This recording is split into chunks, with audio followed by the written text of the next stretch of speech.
So, just to set the stage a little bit, as we know, Google wants to answer your questions, and they want to answer your questions in the best way possible. So, what they're looking for is results that match, obviously, what's put in that little search bar. I'm going to show you an example of catering in Tucson. And really, where we're going to focus in right now is this golden piece of real estate up here at the top of this search result. And now, every so often, you'll see a slightly different view where there's going to be ads above that. There's not any ads present on this search, but what you'll notice is this area right here has a map and it has these three listings, which we call the three pack. So why is Google putting this really great information up at the top of the page? Because these three listings are actually what's called Google My Business listings. So Google has created a listing or a profile there. Well, this has photos. It's got all kinds of really great stuff. Let me just show you one here. It's got links to your website, directions. You can save these listings, addresses, hours, this awesome stuff right here, photos, which is really going to, get your mouth watering if you're looking for a caterer. It's got information about reviews. What are other people saying about you? What kind of a reputation do you have? Here's some more context here for reviews. So as you can see, this is a lot of information that Google is putting out on the web. And you know what? This doesn't have anything to do with your website. It doesn't have anything to do with a paid ad campaign that you're running.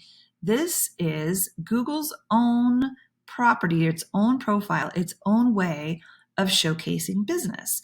And so I just want to make sure that you understand that's what we're really talking about. Here's how it shows up in a search engine and why it's so important, because as you can see, it's up here at the top. If you keep scrolling, you get to these, what we would call organic listings, and these go to your websites. So this has to do with web, it has to do with SEO or other campaigns that you might be running. But this area right up here is free. It is something that's very important, and it is something that will absolutely revolutionize the amount of phone calls that you get and how clients are reaching out to you. As you can see, I searched for catering Tucson, and all of these search results right here have this little word next to them called catering, catering, catering. So that means that each of these businesses has selected catering as their primary category. Now, this is key. You're going to need to make a decision about what your primary category for your Google My Business property is going to be. There are, as of 2020, 3,942 different categories that you can select from. As you can see right here, this business, they have their primary category is restaurant. So they obviously offer foods in person at a restaurant as well as offering catering.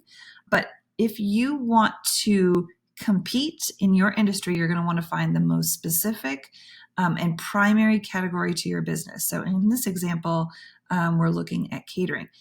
You can have up to 10 categories for your business.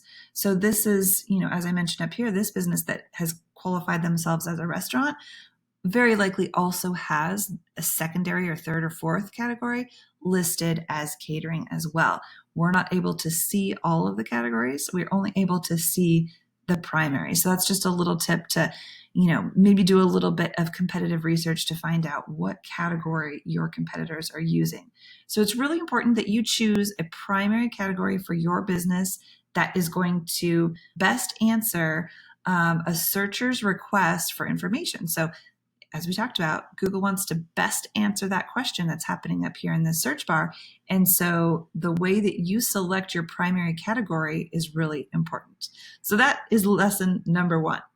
What I want to do is take you over to a actual Google My Business profile. So I've logged in. Now you're going to need to log in to your profile at this URL up here, business.google.com.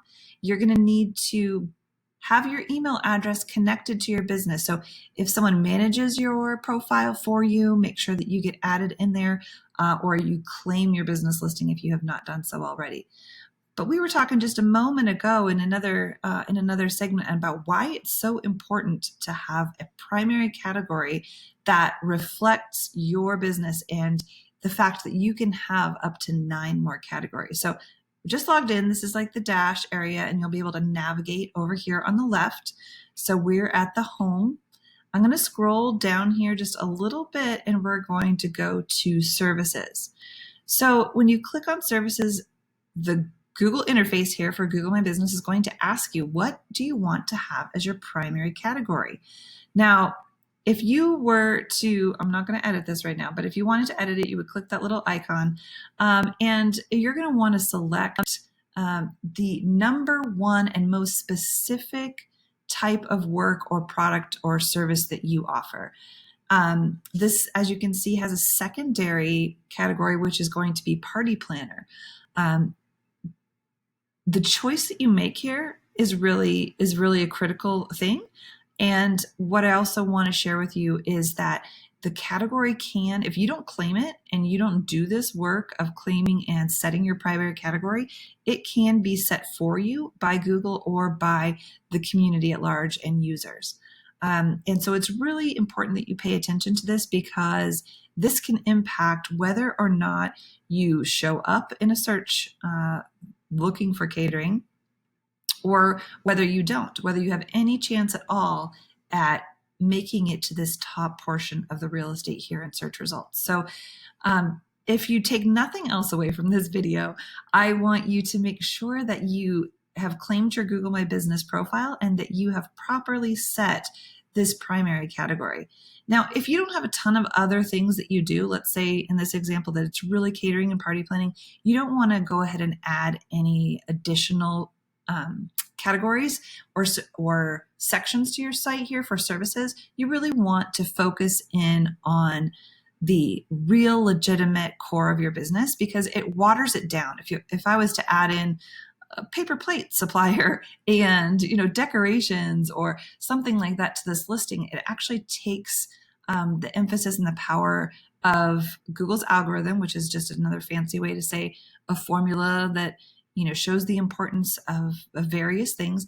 It's going to kind of water that down, and it's going to make it more difficult for you to show up for any of these categories at all. So be intentional about what you're choosing, and also be very mindful of choosing categories that are key to your business. As I mentioned in another segment here, you're not able to see any secondary categories for your competition, but what you can see is just making sure that the primary category that you believe your primary competitors are using is the same one that you want to compete on, so that you don't miss out on that market share.